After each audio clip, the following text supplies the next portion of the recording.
Here we have an enlargement problem, and we need to find the center of enlargement. Now we can see the original shape, ABC triangle, is actually inside its image, A dash, B dash, C dash.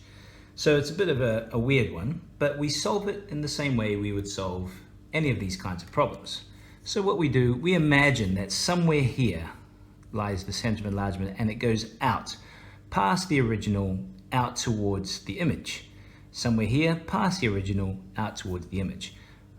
From here, past the original, out towards the image. So it's somewhere in here, that's where the center of enlargement is. So all we have to do is choose 2 points, the original and its image, and we just have to draw, I'm going to use a different color, and all you have to do is draw a line joining them, starting from the image point, past the original, and just keep going a little bit.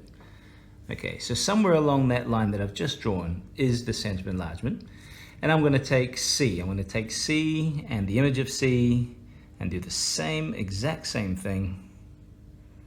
And just join those guys up. There we go. From the image to the original and just past it until it intersects the line that I just drew. And so right here, that is the center of enlargement. It's actually inside the original image. Right there.